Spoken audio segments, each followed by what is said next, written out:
Hello, welcome to Aparna's canvas. കഴിഞ്ഞ vlog നിങ്ങൾ കണ്ടിരുന്നോ? ഞാൻ നാട്ടിലേക്ക് പോവാണ്.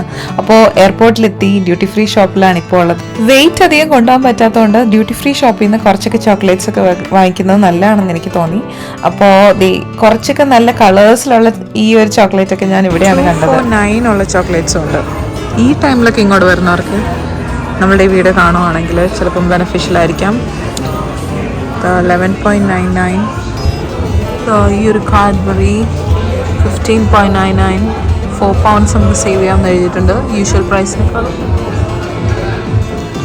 നമുക്ക് ഗിഫ്റ്റൊക്കെ ചെയ്യാൻ പറ്റുന്ന ടൈപ്പ് വാച്ചസ് ഒക്കെ ഒരു 23, 25 എന്നൊക്കെ പറഞ്ഞിട്ട് 34 ആ ഒരു റേഞ്ചിൽ ഇഷ്ടം പോലെ കാണുന്നുണ്ട്. ഞാൻ ബോസിൻ്റെ റേറ്റ്സ് ഒക്കെ നോക്കുമായിരുന്നു. അത് നോർമൽ ഒരു 45 pounds ഒക്കെ സേവ് ചെയ്യുന്നുണ്ട് ഇവിടെ.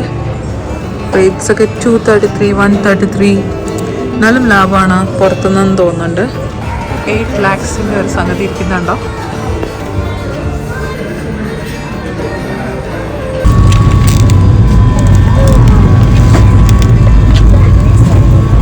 ഫൈനലി ഞാൻ ഫ്ലൈറ്റിലെത്തി. നല്ല ഫ്ലൈറ്റാണ്. എത്തിഹാദ് ഞാൻ ഫസ്റ്റ് ടൈമാണ് വരുന്നത്. ഖത്തറിനേക്കാളും ഖത്തർ എയർവേസിനേക്കാളും എനിക്ക് എത്തിഹാദ് കുറച്ചും കൂടെ സ്പേഷ്യസ് ആയിട്ട് തോന്നി. കുറച്ചുകൂടെ ഭംഗിയുണ്ട് കാണാനായിട്ട്. വലിയ ഫ്ലൈറ്റാണ്. പില്ലോ, നല്ല പില്ലോ. ഇതാ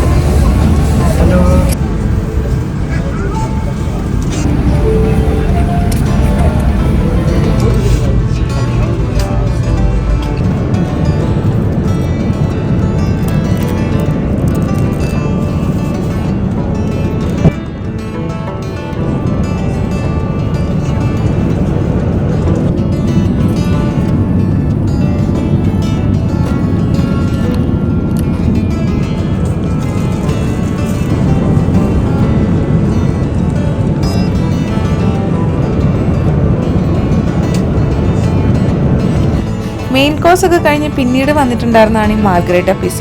ഒരു റിഫ്രഷിംഗ് ആയിട്ട് ഇടയ്ക്ക് ഒരു സ്നാക്ക് ഐറ്റം പോലെ നമുക്ക് തരുന്നതാണ്. അങ്ങനെ ഇരുന്നപ്പോഴാണ് പെട്ടെന്ന് നമുക്ക് ലാൻഡിങ് ആണ്. ഇനിയിപ്പോൾ ഒരു 6.5 hours ആയിരുന്നു ഈ ഒരു ജേർണി. നമുക്ക് നോർമലി ഞാൻ ഇതുവരെയുള്ള ഫ്ലൈറ്റിലൊന്നും ഇങ്ങനെ ഒരു ലാൻഡിങ് ടി വിയിൽ നമുക്ക് ഇങ്ങനെ കാണാൻ പറ്റുന്നതല്ലായിരുന്നു.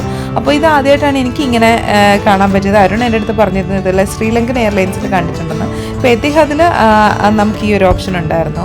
അപ്പോൾ ആ ഒരു ലാൻഡിങ് വന്നിറങ്ങുന്നത് നമുക്കിങ്ങനെ സ്ക്രീനിൽ കാണാൻ പറ്റും. അത് നല്ലൊരു കാഴ്ചയായിരുന്നു ശരിക്കും പറഞ്ഞാൽ. അകത്തിരുന്നിട്ട് നമുക്ക് ആ ഒരു ലാൻഡിങ്, ആ ഒരു ഷേക്കിങ്ങിൻ്റെ ടൈമിലല്ലേ നമ്മൾ അറിയുക ശരിക്കും താഴെ എത്തി എന്നുള്ളത്. ഇത് നമുക്കിങ്ങനെ ഒരു സ്ക്രീനിൽ കൂടെ കാണാൻ പറ്റുന്ന നന്നായിട്ട് തോന്നിയിരുന്നു എനിക്ക്. അതുപോലെ ഇതിങ്ങനെ കറക്റ്റായിട്ട് പാർക്ക് ചെയ്യുന്നതും ഒക്കെ അതിൻ്റെ കൂടെയുള്ള വേറെ ഫ്ലൈറ്റ്സും ഒക്കെ ഈ ഒരു സ്ക്രീനിൽ കൂടി ഇങ്ങനെ കാണുമ്പോൾ നല്ലൊരു ഫീലിംഗ് ആണ്. അങ്ങനെ നമ്മൾ അബുദാബി എത്തിയിരിക്കുകയാണ്. ഫസ്റ്റ് ടൈമാണ് ഞാൻ അബുദാബിയിൽ എത്തുന്നത്. അങ്ങനെ നമ്മൾ അബുദാബി എത്തി. ഞാൻ ഫസ്റ്റ് ടൈമാണ് അബുദാബി എത്തുന്നത്. എയർപോർട്ടൊക്കെ ഞാൻ വിചാരിച്ചത് ബോർഡിങ് ശരിക്കും 8:35 ബോർഡിങ് സ്റ്റാർട്ട് ചെയ്യുന്നത്. ഞാൻ വിചാരിച്ചു ഫ്ലൈറ്റ് 8:35. മറ്റേ ഫ്ലൈറ്റ് കുറച്ച് ഡിലേ ആയിരുന്നു. എന്തായാലും അവർ ഡിലേ ആണെങ്കിലും ശരിയാക്കും, ബിക്കോസ് എത്തിഹാദ് ആയതുകൊണ്ട്. പക്ഷേ കുറച്ചൊരു റഷായിപ്പോയി. കുഴപ്പമില്ല, ഇനി 1 hour ഇവിടെ വെയിറ്റിംഗ് ആണ്. കുഴപ്പമില്ല, ഇരുന്നിട്ട് ഇപ്പോൾ എന്തോ അവിടെ നമ്മുടെ ഫ്ലൈറ്റ് കിടപ്പുണ്ട്. ടൈം ആകുമ്പോൾ കയറിയാൽ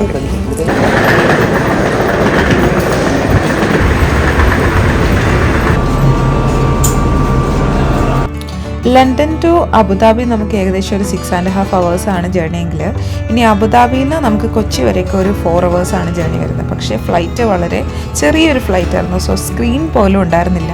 അതെനിക്കൊരു കഷ്ടമായിട്ട് തോന്നി. അങ്ങനെ നമ്മൾ കൊച്ചിൻ ഇൻ്റർനാഷണൽ എയർപോർട്ടിൽ എത്തിയിട്ടുണ്ട്. അവിടെ ഞാൻ ജസ്റ്റ് ഒന്ന് ഡ്യൂട്ടി ഫ്രീ ഷോപ്പിലെ റേറ്റ്സും കാര്യങ്ങളൊക്കെ നോക്കിയിട്ട് ടാക്സി എടുത്തിട്ടാണ് തൃപ്പൂണിത്തുറയ്ക്ക് പോകുന്നത്. അപ്പോൾ അരുണിൻ്റെ വീട്ടിലേക്കാണ് പോകുന്നത്. അവിടെ അമ്മയും അനിയനും ഉണ്ട്. അപ്പോൾ അവരുടെ അടുത്ത് ജസ്റ്റ് ഗസ്റ്റ് വരുന്നുണ്ടെന്ന് അരുൺ വിളിച്ച് പറഞ്ഞിട്ടുണ്ടായിരുന്നു. സോ അവർ ഓൾറെഡി പ്രിപ്പയർഡ് ആയിട്ട് ഇരിക്കുകയാണ്.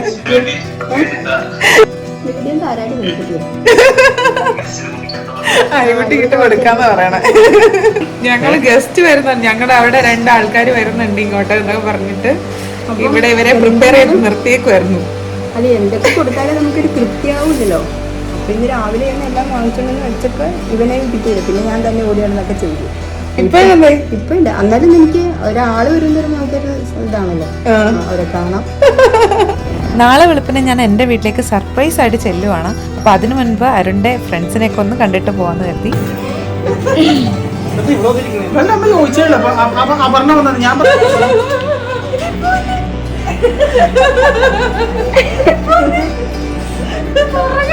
ശരിക്കും പറഞ്ഞാൽ ഇവർക്ക് ആർക്കും അറിയില്ലായിരുന്നു, ഒരു ഫ്രണ്ട്സിനും അറിയില്ലായിരുന്നു. ഞാൻ ഇവരെല്ലാം സർപ്രൈസ് ചെയ്യാമെന്ന് വിചാരിച്ചാൽ വന്നത്. പക്ഷെ അതിന് മുൻപ് അരുൺ വിളിച്ചിട്ട് എന്നെ വിളിക്കാൻ വരുന്ന കാര്യമൊക്കെ ജസ്റ്റ് ഇവിടെ എത്തിയപ്പോഴത്തേക്കും ചോദിച്ച കാരണം ഇവരൊക്കെ കുറേ പേരൊക്കെ അറിഞ്ഞു.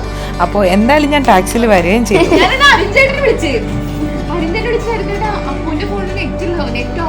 സ്ക്രീൻഷോട്ട് അയച്ചിട്ടുണ്ടെന്ന് പറഞ്ഞു, എനിക്ക് കോൾ വിളിച്ചിട്ട് കിട്ടണ്ടെന്ന് പറഞ്ഞു.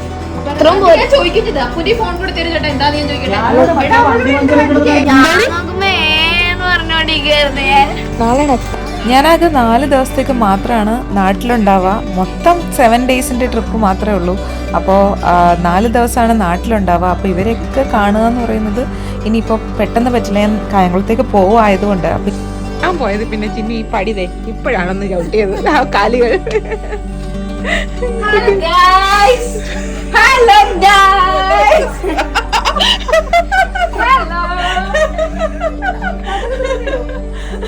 ചിന്നുനെ വീട്ടിൽ കയറ്റത്തില്ല. വിളിക്കാൻ പോന്നു. അപ്പൊ ഇപ്പൊ വിളിച്ചിട്ട് കിട്ടണില്ല. പെട്ടെന്ന് ഒന്ന് അപ്പൂന്റെ കൊടുത്ത്. അപ്പൊ പറഞ്ഞ് എടാ അവളവിടെ ഇവിടെ ഉണ്ട്. ഞാൻ പറഞ്ഞു അപ്പൊ അരിച്ചേട്ടൻ എവിടെ? ഞാൻ വീട്ടിലിടാ. എന്നാ പിന്നെ അപ്പൂനോട് ഫോൺ കൊടുത്ത് എടാ എനിക്ക് കേൾക്കാൻ പറ്റില്ല കേട്ടോ. കട്ട് ചെയ്ത് കളഞ്ഞപ്പോ തന്നെ എല്ലാരും എത്തി. ഇപ്പോഴാണ് ഇവിടെ ഒരു സന്തോഷമായത്.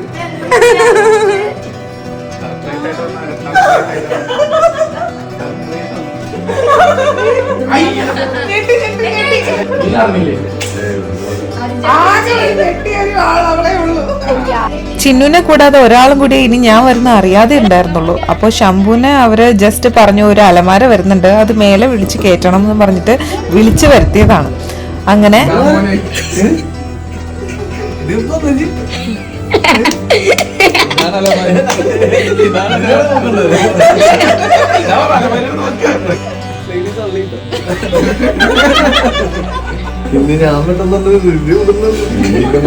ഇവിടെ തൃപ്പൂണിത്തുറ എത്തുമ്പോൾ എനിക്ക് ഏറ്റവും ഫേവറേറ്റ് ആയിട്ടുള്ള കാര്യമാണ് ഇവരെല്ലാവരും കൂടി ഇരുന്നിട്ട് നമ്മളെല്ലാവരും കൂടി ഇരുന്ന് വർത്താനം പറയുന്ന പരിപാടി. അങ്ങനെ ഞാൻ വന്നുകൊണ്ട് ഇവരെല്ലാവരെയും വിളിച്ചിട്ട് വീട്ടിലേക്ക് വരുമായിരുന്നു. അങ്ങനെ കുറേ നേരം ഞങ്ങളെല്ലാം കൂടെ സംസാരിച്ചിരുന്നിട്ട് ടാറ്റയൊക്കെ പറഞ്ഞ് അവർ പോവുകയാണ്. അപ്പോൾ ഇനി നമുക്ക് നാളെ കായംകുളത്തേക്ക് പോവാം. അപ്പോൾ നാളത്തെ വീഡിയോ അടുത്ത വ്ളോഗായിട്ട് വരുന്നതായിരിക്കും.